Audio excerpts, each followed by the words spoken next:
All right, hey, what's up, guys? Coach Mac, Play Fast Football. Today I'm going to talk to you about what I think is one of the best RPOs out there today. Starting to see it a lot in the college game, a little bit in the NFL game. So I'm going to go through what it is, why people are running it, and how to run it out of maybe a different formation or different motion looks.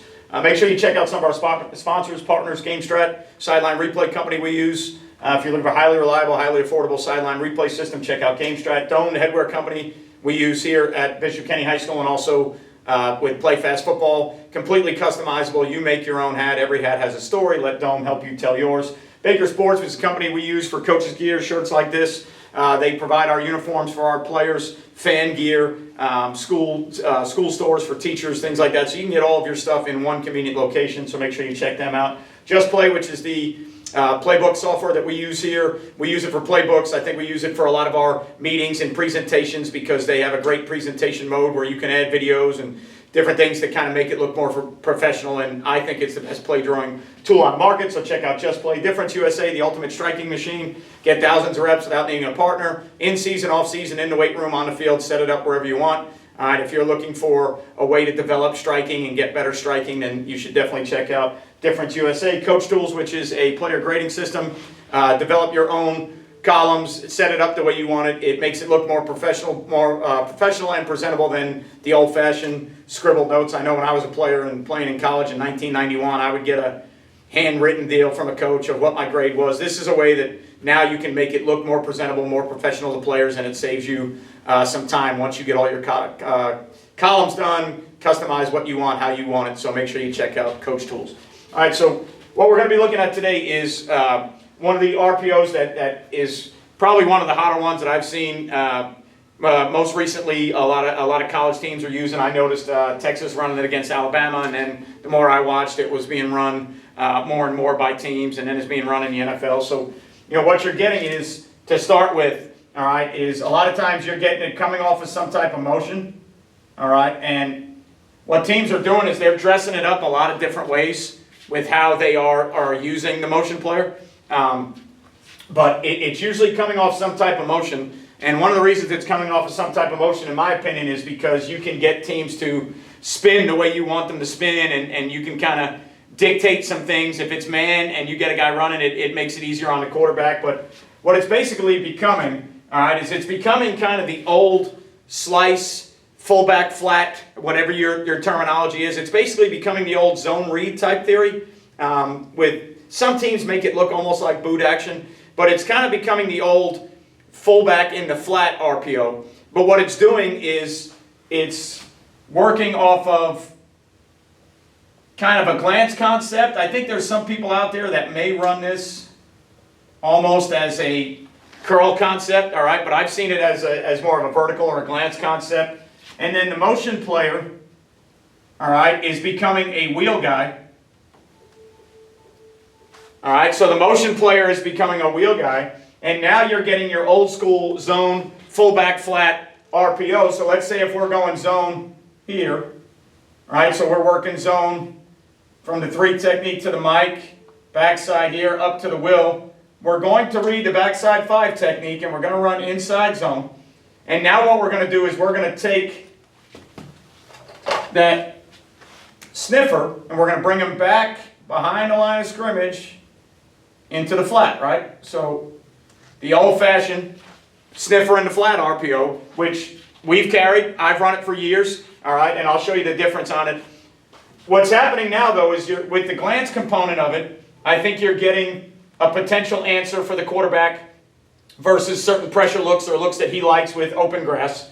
With the motion component, I now think that you're getting teams to spin or dictate some coverages to where now the wheel is eating up the flat player, so that now when the fullback comes across in the flat, instead of having to block guys, like the old way, we would always run it to the 2 receiver side, and our slot would block the overhang, and our wide receiver would block the corner, and we would make the safety from 10 or 11 yards high come down and make a play.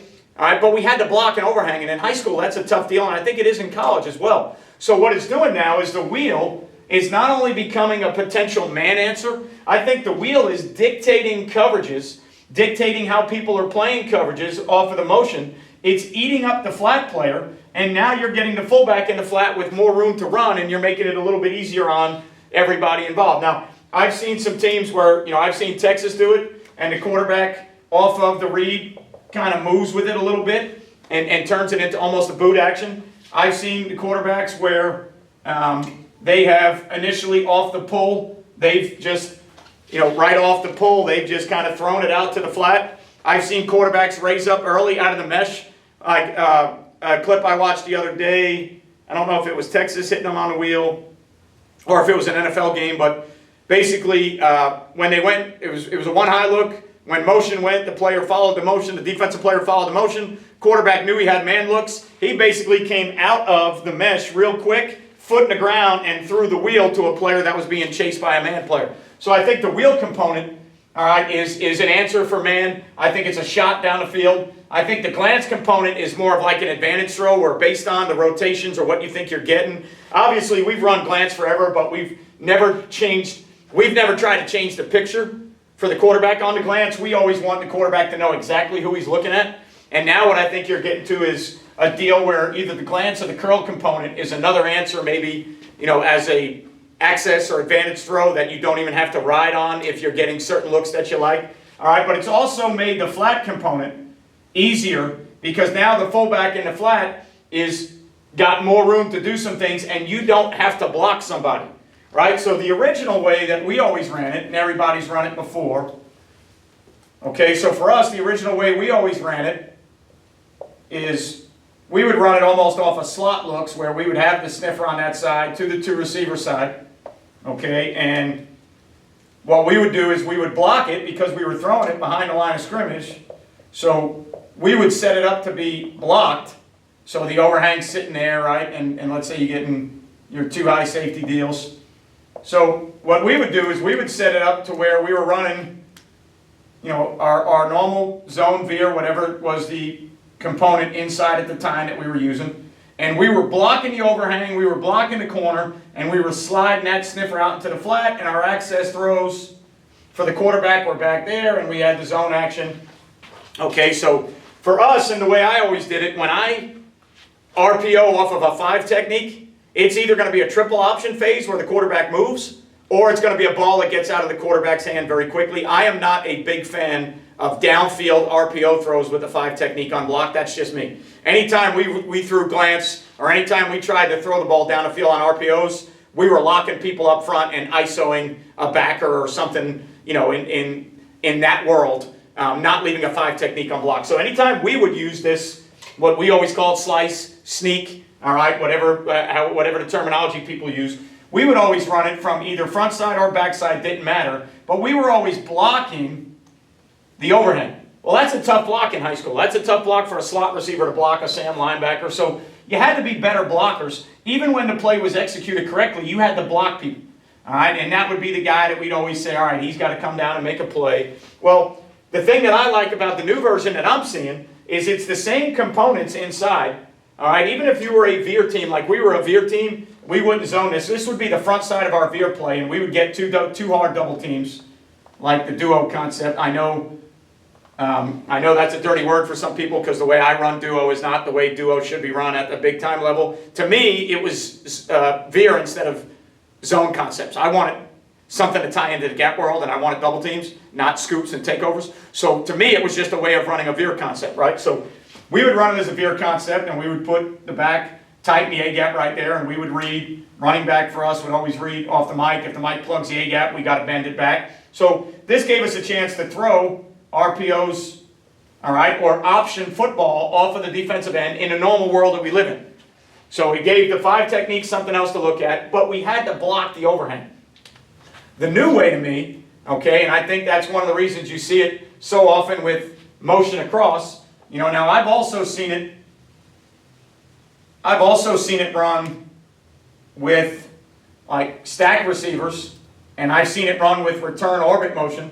Okay, so the more and more I started looking at the play, I've seen it run where this guy is an orbit motion guy here, and then he returns to run the wheel there with the glance of the curl there, and now the flat component there. But to me, to the two receiver side, all right, you're sitting the Sam in a situation where he may not be responsible for the wheel of number 2. Okay, so you have got to understand what you're getting and the concepts you're getting when you want to use that type of motion coming from stack to back, because now if they're playing some type of two-read deal or a system where the SAM doesn't have anything to do with the wheel, now the glance and the wheel are going to be eaten up by the corner and the safety. The SAM's going to sit in the flat. So to me, that would be a deal where now we might be reading off the SAM when we run this, and now if the SAM is able to play the flat, maybe the glance goes behind him. So there's always more to it that, when you're just watching plays on film, to me it's a better play run at a motion towards the single with the motion player becoming the wheel route. Or the other way I've seen it, and a formation that we used to use a bunch, I've also seen it out of three-back. So I've also seen it out of the old traditional three-back diamond look. All right, and let's just say for whatever reason, again, if you're getting 8-man fronts, then all the more better. Even if you were getting some type of 4-3 box with, safeties involved. All right, obviously if you're getting a 4-3 box, the inside run component of it isn't the best play in the world because there's too many hats for you there. But I've seen it this way where, for argument's sake, let's say it's, let's say we were running, let's go all the way back. Let's say we're running it off like the inside veer scheme here, okay? There's your glance component or your curl component. There's your wheel component. And now here comes your flat component, right? So it's still the same. 1 on the glance, curl, vertical, whatever it is. 2 on the wheel. The backside guy becomes the player in the flat. And then on this side, you can go access. You can do whatever you want there, okay? So again, 4-3 looks.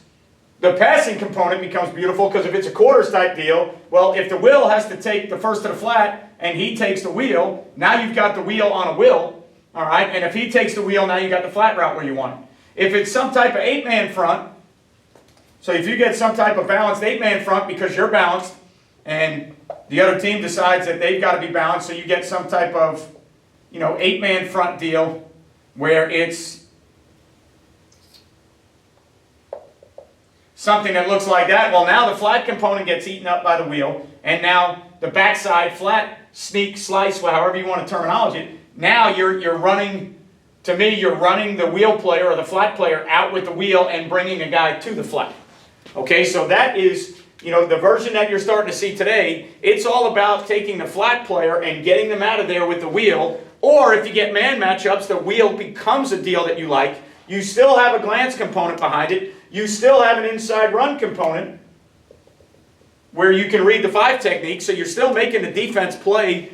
To me, that's the best thing about all of these deals, especially combined into a play. The defense has got to play all the components of it. They've got to play the coverage component. They've got to carry the wheel. If they carry the wheel and they're able to play the glance, they've got to match with an inside backer or somebody else chasing the flat route. 5 techniques got to play inside runs. If he doesn't play inside runs, you're still getting hard ball inside runs. The 5 technique is also probably dealing where, in a world where now you're running this play, but you're also kicking the 5 technique. So you're giving that 5 technique so many other things to look at. You're giving your quarterback so many advantages. It fits in perfectly into the tempo world. I've seen a couple teams that run it 2 or 3 times, and they do it just from different window dressing. They motion to it the first time. The second time they're in 3-back. But depending on your personnel, it fits the tempo world. And if you're already an RPO team, it just fits into everything you're already doing. You're probably throwing RPO glance. You're probably throwing RPO flat. If you're not throwing RPO flat, you're probably booting off of those actions and getting the fullback into the flat. So all this is window dressing. And to me, the best thing about the concept is instead of having to block an apex player, you're eating the apex player up by dictating that he runs with the wheel.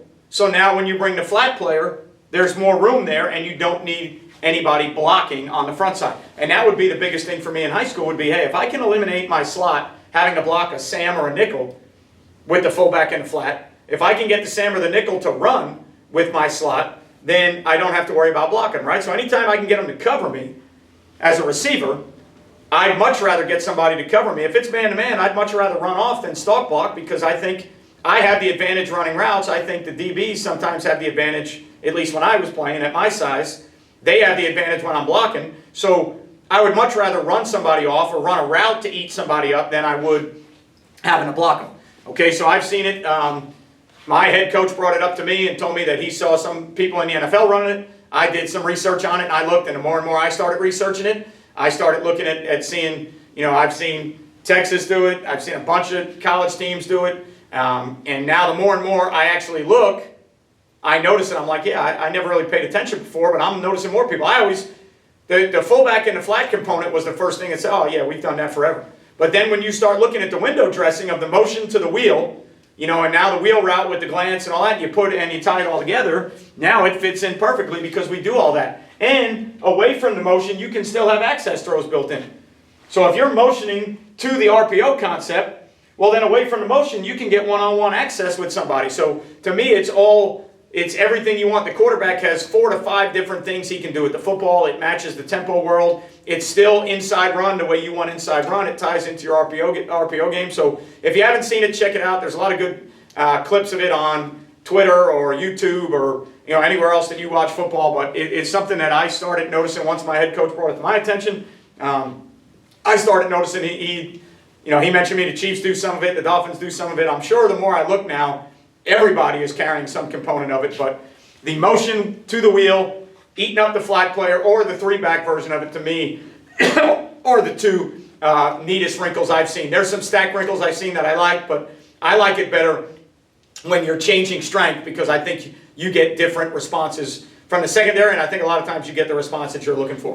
All right, so as always, thank you for everything you guys do for PlayFast. Make sure you hit that subscribe button. Make sure you turn your notifications on so you know every time that we do a video. Thumbs up, thumbs down if you like the video or don't like the video. Leave a comment. Every time you guys leave a comment, I try to respond. There's actually 1 or 2 videos I'm getting ready to do based off of comments that have been left by other people. So leave a comment. If you're still playing, got to be close to the state championship. Good luck to you. If it's the off season, good luck to you on whatever you're studying, whatever you're looking at. All right, and remember, you won't play well until you play fast. I will catch you guys next time.